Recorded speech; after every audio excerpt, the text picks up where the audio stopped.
only two remain. The winner of this fight will be crowned the first ever Ultimate Combat Lightweight World Champion. This will be contested with 5 fighting rounds. The bout is sponsored by MMA Introducing the warriors once again to you. First fighting out of the red corner. From Northern Ireland, fighting out of Alsacia, weighing in at 70 kilos, representing Red Blue Kai. He beat American Brian Davis at UC7 and Pat Carr at UC8 to be here in the final tonight. 3rd-degree black belt in judo, experienced boxer. Please welcome Hovgaard.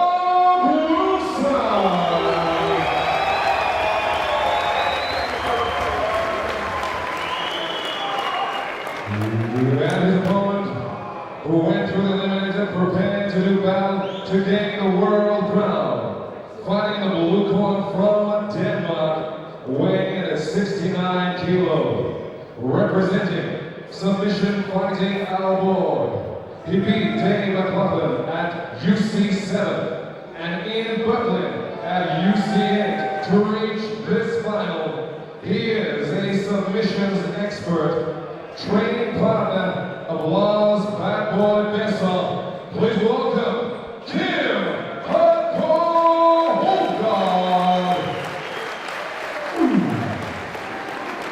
And so, ladies and gentlemen, this is the final bout of the night. It is for a world title. Stand by for action within the octagon. Here we go, Gavin. World title fight, main event of the evening. Mark Wilson, Kim Hovgaard. Who's your money on? Difficult one to call. It is the world title. Who will be crowned the new lightweight world champion? Seconds out. Round one. You've got very contrasting styles with these two fighters. Kim, mainly a submission specialist, as we were talking about earlier. Mark, as you can see, clearly the striker. Kim will look to take this to the ground very early. Mark's actually here tonight it was a little bit of a wave of controversy.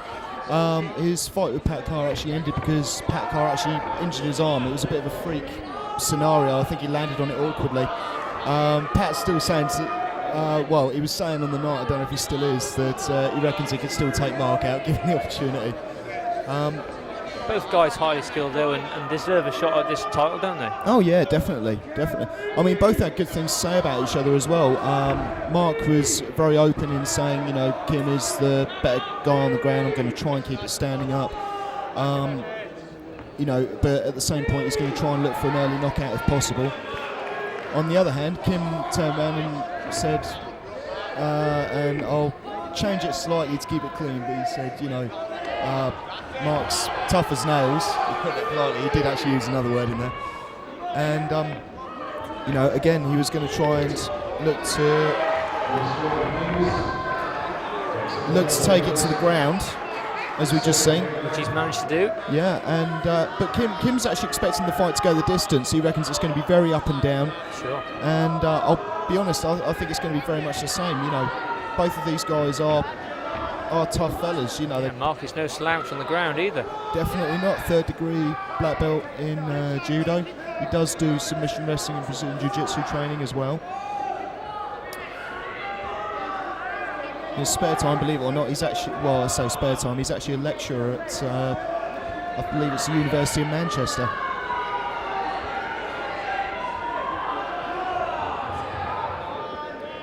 Got some quite strong links, doesn't he, with the SF UK guys and Carl Tansworld down there in Manchester, doesn't he?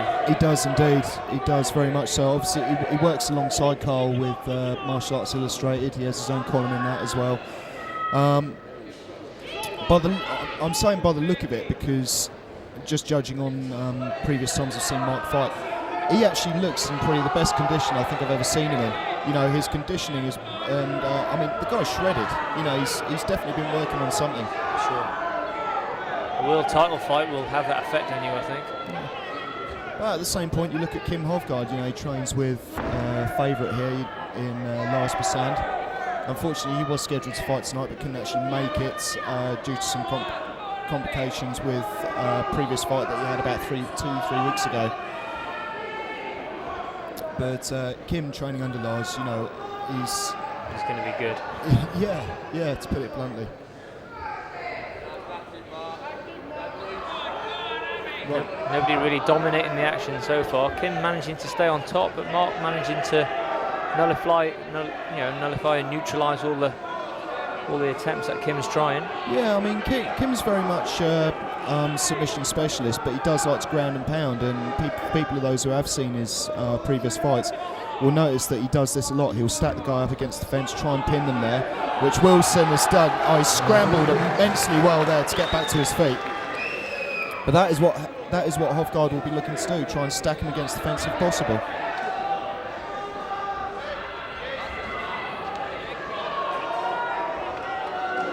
Solid knee there.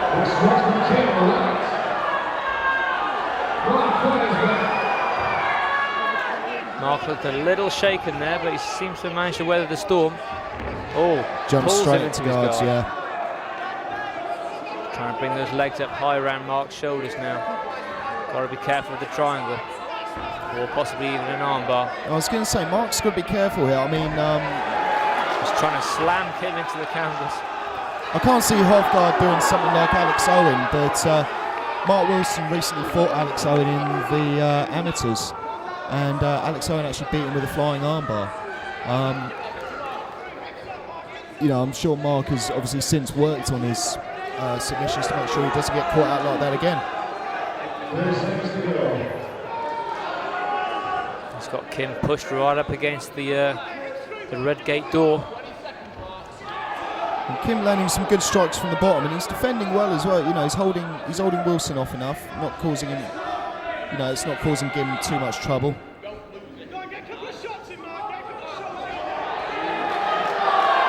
Just a few starting to get through now.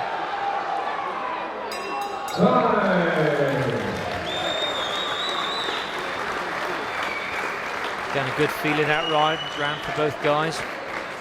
It was very even round. Almost like was said, you know, you've got Kim Hovgaard looking to take it to the ground. Wilson happy to stand and trade punches. Probably one of his best fights for seeing that was against the American Brian Davis here a couple of sort of ultimate combats ago, so to speak. I believe it was back at UC7 where he did that, and that was an absolute war with those two, and it just more or less stayed standing. Wilson's takedown defence is superb, but so far Hovgaard has had the upper hand in taking Wilson down. It's going to be an interesting one to see how it progresses over the next round or so. Hovgaard's actually matched Wilson again for striking power and knee power as well. Yeah, Kim has been working hard on those areas. He was expecting a difficult one in terms of stand-up with Mark, so he has worked on his stand-up game pretty well. Wilson caught him well there.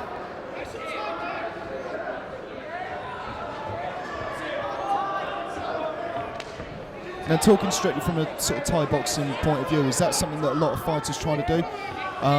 You know, you get a fighter going for the leg kick, it's almost automatic, they drop their hands when they go for it. Do you get a lot of fighters who try and, you know, respond with that quick? Sure. Hand? Again, the correct defence would just sort of bring the shin up to sort of nullify the blow that's aimed for the thigh, but they're not too experienced at the Thai kick. They'll drop their hands to try and block the kick, leaving the face open for a strike. Yeah. There's a scene recently, well, I say recently, a little while back in the UFC, and a good example of what just happened there. It was Pedro Hizzo against, I believe it was Gan McGee, and Pedro went for a low kick, dropped his hands, and as soon as he did that, Gan just came in, right hand, crack, you know.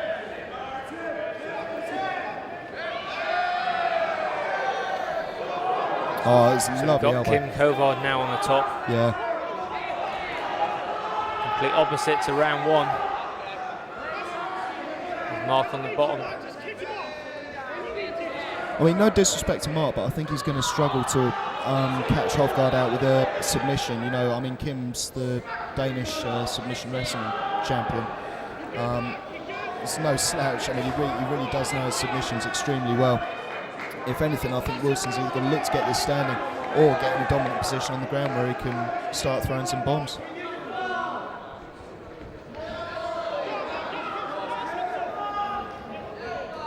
Both guys, I feel, will know quite a bit about each other as well. They'll have seen each other's fights, so they'll be able to hopefully work out a game plan.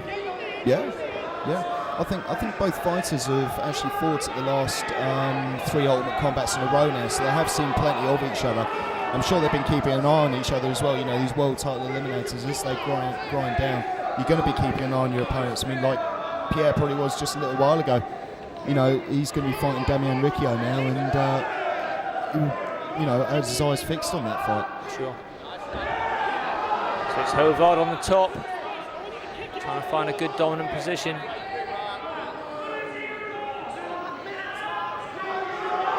Marking more of a defensive stance at the moment. Just trying to tie up Hovgaard's arms, stop the strikes. Kim's got the right idea with what he just did there. I was going to say, I mean, sorry. A nice high mount now. And look, Wilson could be in trouble here. So difficult to defend the punches from this angle. Referee's right on top of the action, but he really needs to start working at getting out. He can't bridge his way out of this one. What he's got to look to do is either bring his legs up to push Hovgaard back, or, as we were just about to see there, wait for Hovgaard to hopefully go for a submission and try and roll his way out from there. Hovgaard just thought about an armbar for a second then, didn't he? I think he would have given up his position and Wilson would have come straight out of that. What Wilson needs to do, it will take a lot out of him, but he needs to keep bridging, needs to keep bucking, you know, throw Hovgaard off his stride, and he will. There we go. Just got the balance right. Exactly. Managed to turn it over. Wilson's got to be careful now, he doesn't get careless. Steady himself down and just... Yeah. If he overextends those arms against someone like Hovgaard, he will be looking for an armbar, triangle, anything along those lines. It's going to cost him a world title.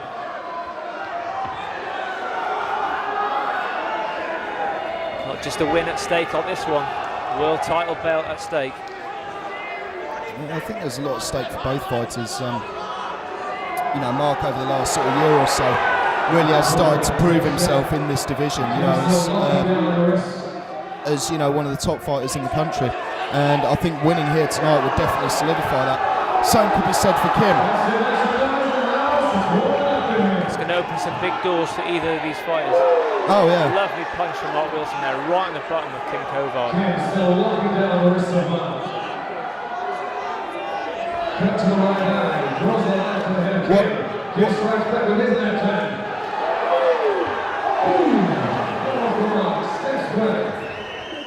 Holding the time, checking the eye. Time out there just to... I don't think it's too serious, they're just checking on the nose.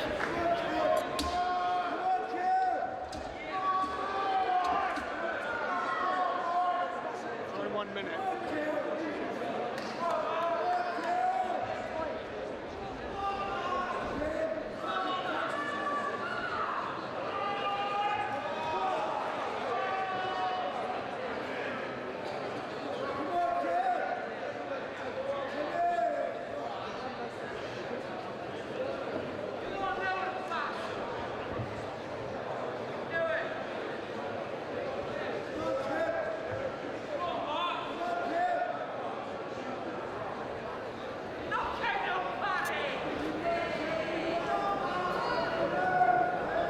I mean, Mark truly is unbelievable. He's one of the most durable guys I've ever seen. You know, I've seen him stand toe to toe with people, and the guy is just phenomenal. He really is phenomenal. Probably comes from his boxing background there. Now, I'm hoping they're going to keep this going. They are. Medics just had a quick word with the referee. We're going to have to keep an eye on that nose. Mark's going to have to maybe up the work rate to make sure he takes end of the round. Just as we thought the action was going to continue there. As you do. Well, it's been a blistering couple of rounds so far. It's a difficult one to call, but I mean, it really is a difficult one to call actually, because they've been going back and forth. And I mean, at the moment, who knows? I might be getting the wrong idea, but I don't think I could separate these two out at the moment. It's going to be a war of attrition, really. Whoever's trained the hardest and has the most heart, really, it's going to take this. Technically, they look similar, build similar, weight, height, all the same. So it's going to come down to maybe just a war of attrition. Yeah, neither of these guys have actually, well, to my knowledge anyway, have never, been the full distance in a championship fight. I think that could be the difference. Like I was saying earlier, Wilson's conditioning has definitely improved. I'll be honest with you, Hovgaard still looks the same to me, but that doesn't mean a lot if you get what I mean. He's always in great shape anyway. Here we go, round 3. If with Kim training with Lars Bassan, I mean, Lars prides himself in his conditioning and work rate. So that's the kicker versus the puncher on the stand-up. Oh yeah. So I mean, you see the difference. Wilson is happy to go within striking range, within punching range. Hovgaard sort of backs off a bit. It's like I'm not too sure if I want to mix it up here. Sneaky little knee trying to come up towards the face of Wilson. Yeah. Trying to push him against the cage now and just wearing down a little bit. I think he's gonna attempt to look for the takedown. I mean, Wilson employing almost dirty boxing techniques there, like seen by the likes of Randy Couture and co. Again, Hovgaard opts to go and jumps into the guard position. He obviously feels comfortable on the bottom. I think it was a bad idea to jump down there because at the moment he's against the fence. There's nowhere he can go. I mean, what he needs to start doing is moving away from the fence. He needs to basically bring his right leg up, feed it off of the mesh and push himself out in a round of danger, and then possibly look for a sweep or something along those lines. Saying that, he's brought the legs up. Or possibly go for a triangle. Being Kim, you never know.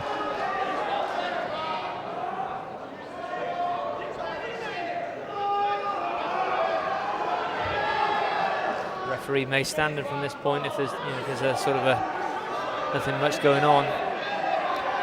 Mark really needs to either pull him into the middle or... Well, Mark's getting those, he's getting those short little sharp jabs in there.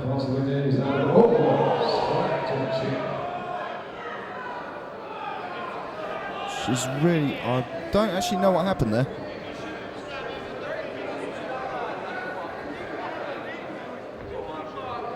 He did kick him in the face. Whether that's an illegal move, I'm not quite sure. I don't know.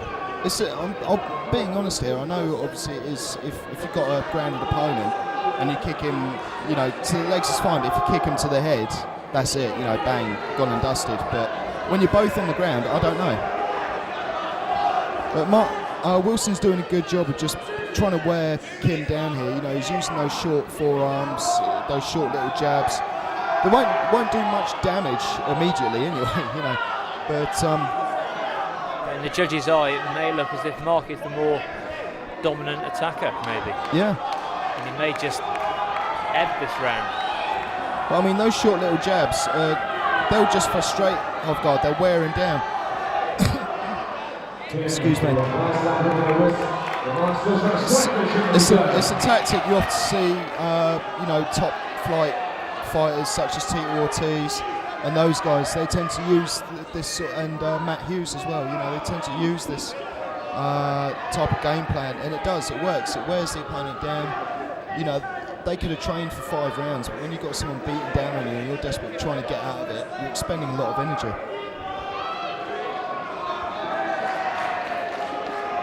Again, in this position, although it doesn't look as if they're doing much, they are expending a lot of energy just holding on to each other here, aren't they? Yeah. And again, Wilson's able to open up.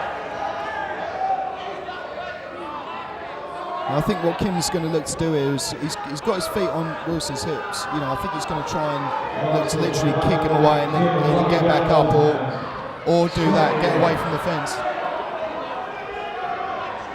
But so far, this round's going to Wilson in my eyes. Okay, that will be striking damage one time. Hovgaard's got to be careful here, very careful here. I think that overhand. He's starting to come off second best in the striking department now. Yep. I mean, that right hander he took just then, that really did look to shake him. Wilson's actually pulling faces at the crowd at the moment as well. I think he's taking a leaf out of Paul Jenkins' book.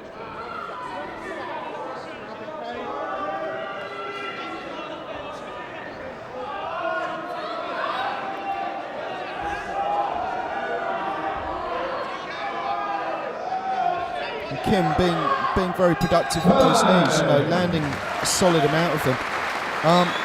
I mean, this is the sort of period in any fight, you know, you've got the 4th and the 5th rounds. I mean, these are the rounds where you really, it does put to the test the fighter's conditioning and,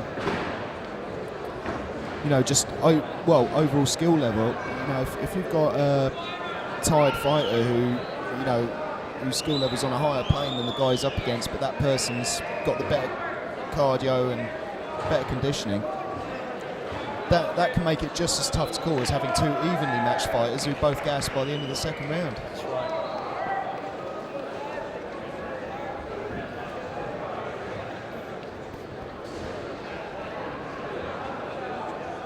Again, it's very even so far. Not a lot to really separate these two.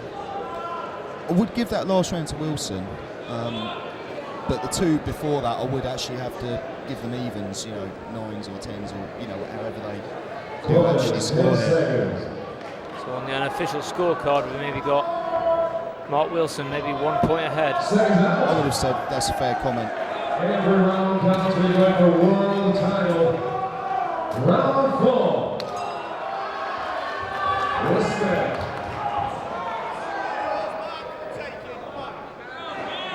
Just having a look at Hovgaard, he looks, he's not breathing heavily or anything, but he just looks a little sort of rubbery almost, you know. Whether that is fatigue setting in or... I do wonder, he seems to have slowed down an awful... Okay, I'll take that back. In the centre of the ring this time.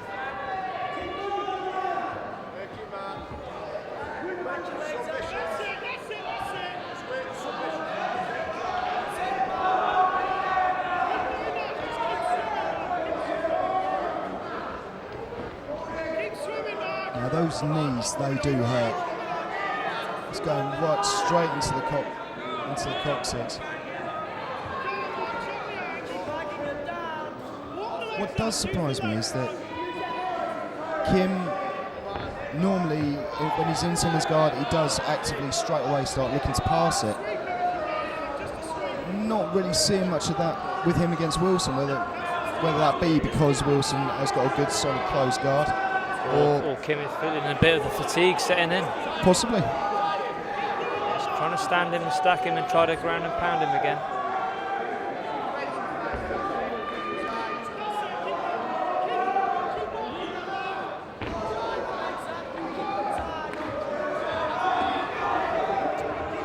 Could easily pass the guard at this point, couldn't he? Yeah, he could do. He could go one of two ways. He could either bring his right knee up, down on the left leg of Wilson, look to pass around that way, or he could go around the opposite way. Hovgaard being slightly maybe a bit passive in this round. Although he's striking, he doesn't seem to be trying to dominate the fight. I mean, Wilson's loving it. You know, he's still pulling faces, smiling at the crowd and everything. I mean, he's had a couple of attempts on Kimuras now against Hovgaard.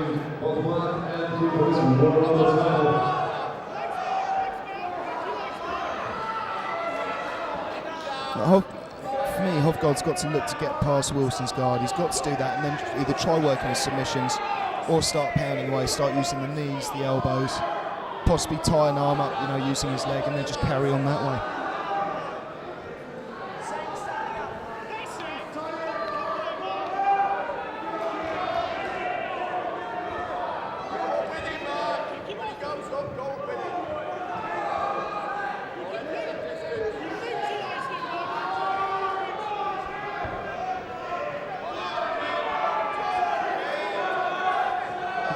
Going back to what Kim was saying earlier as well, you know, I mean, he might.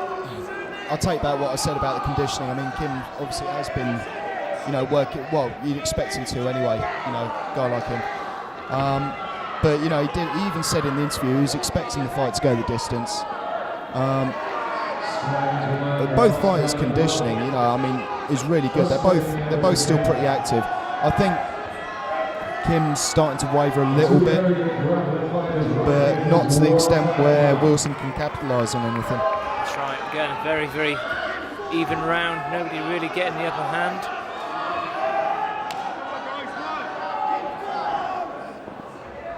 Wilson quite happy to stay on the bottom. Hovgaard just trying to dig to the ribs and then throw the odd bomb towards the face. But quite happy to stay in Wilson's guard, which we've been in for pretty much all of this round. Yeah, it's been very evenly matched. Both have had their sort of opportunities, you know, landing the strikes, being on the bottom, being on the top. You know, it really has varied on this particular round.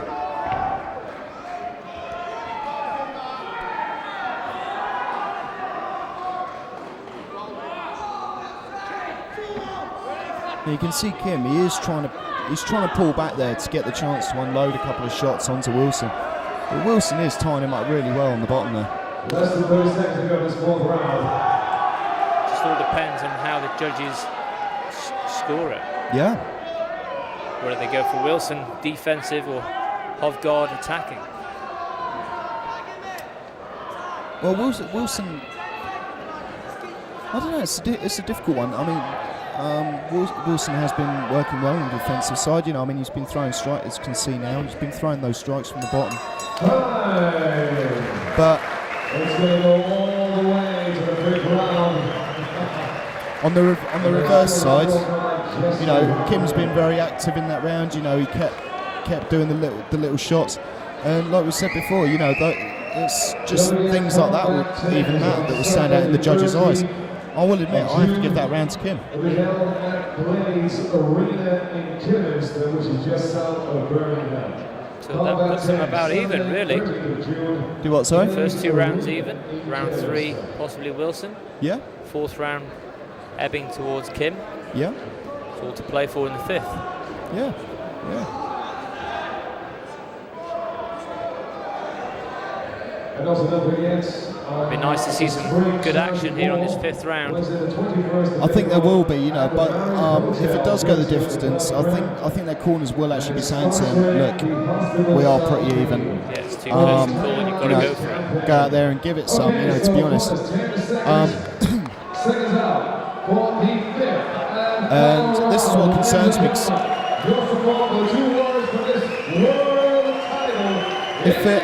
If it becomes a stand-up war now with these two fighters, I get a nasty feeling that you know, Hovgaard could potentially end up being knocked out by Wilson. I mean, Wilson's got the power to knock people out by all means. Oh, great return by Kim. Good shot by Mark in the first round. Now striking techniques is all on this round.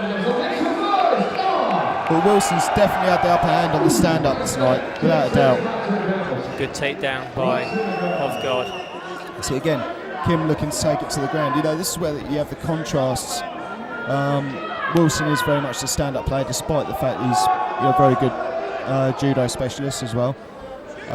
Kim, on the other hand, looks to get it on the ground and either finish the opponents with ground and pound techniques, punching, elbows, knees, or see Wilson's trying to get up. He manages it. Or he'll look for the submission. But I mean, Wilson, that's a couple of times now. You know, Wilson's scrambling has been superb. You know, he's so quick to be able to take that opening and get back up to his feet. See Hovgaard there, determined to take Wilson back down to the ground where he wants him. But he's in a prime position here, if you look at where Wilson's legs are, to pass that guard. And, you know, but on saying that, if he does look at passing the guard, I mean, he's got Wilson against the fence at the moment. If he passes the guard, he loses the pressure that he's got on Wilson at the moment. So Wilson, again, could get to his feet and move out.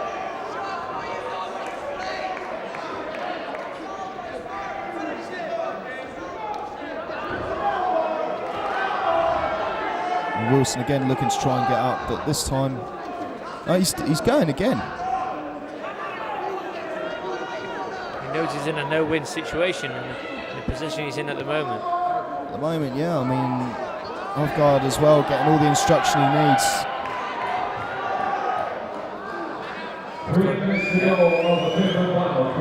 Hovgaard's got Wilson pinned over in his own corner.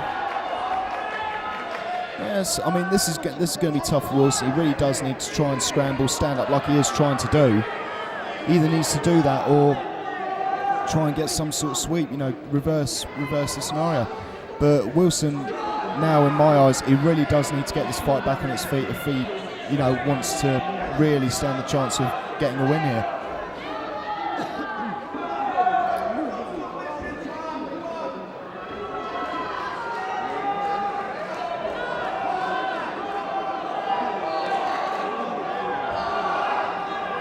Although Hovgaard's got him, you know, up against the fence there, he doesn't really seem to be dominating though, does he, Gavin? He doesn't seem to be looking for anything in particular. Just more than happy to sort of keep him up against the fence and just dig into the ribs and face. Yeah, but which may be enough to make a decision. Yeah, that might well be enough. I mean, he landed a good solid couple of rights just then, or just a moment ago, sorry. I mean, there was a good left-hand shot, you know, again. I mean, Hovgaard seems to be, I don't know if thinking more clearly is the right term, but basically he got Wilson, every time he goes for the Kimura or makes an attempt to move, that's when Hovgaard's opening up with a shot. And that might just be one or two, but they're counting every time.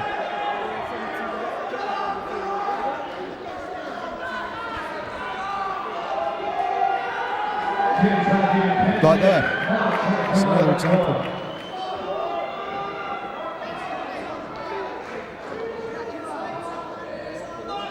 So although neither fighter in particular danger, you've got to go with Hovgaard for this round so far. You'd have to. If Mark could have, obviously he can't from his position at the moment, but if he could have got a few submissions in from on his back, you know, if he could gotten a few submission attempts or, you know, whatever. Again, you know, Mark's trying to get to his feet and Kim actually attempted to pass the guard. But again, he's looking for that Kimura. And, you know, Kim's too clever for that, and he's, you know, just using his right hand, and he's just, you know, digging in at the ribs of Wilson. They obviously can hear the MC saying exactly how long they've got left, and now they're just going to go for it. Just under 30 seconds. I think if Hovgaard just hangs in here, by the skin of his teeth, he may be the new world champion. I think he'll have it. Wilson's desperately... this round alone, really. Yeah, Wilson is desperately trying to get that arm out for the Kimura. You can see the look on his face. He's desperately trying to pull it out, but... Hovgaard's just not letting him do it. He's just too clever for it.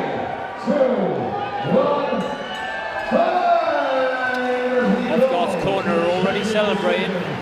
Bit of a pensive look in the corner of Mark Wilson. I think there should be. That's the way you play when you want to go for a world title and keep nothing away. Very, very close, very, very evenly matched on paper and physically, but I think I've got to go with Hovgaard on this one. I agree with you. I agree. I mean, even Wilson, you can see it on Wilson's face. He knows as well as we do, you know. He certainly lost that last round. Yeah. He knows it. We know it. You know, we've just got to basically wait for the decision now. See how the judges scored the previous four.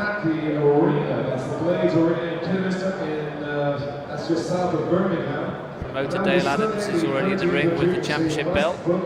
Who's it going to go to? To present the belt to the new world champion, we have the promoter of the night, Mr. Dale Adams. His assistant for the evening, There's also Ben Neal, promotions coordinator. As we take down, don't forget, if you want to support a charity, then the 21st of April 2004 at the Marriott Hotel, a spring charity ball held by Club Creme in sponsorship of the Tiny Lives campaign. So, we're still in. You can just see Daryl Jackson now. He's going through all the judges' scorecards. They've all come in.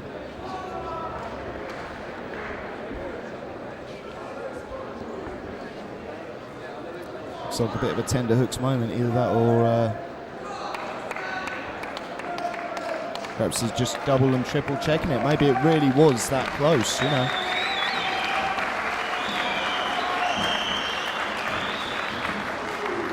That's good to see. A big round of applause for both fighters.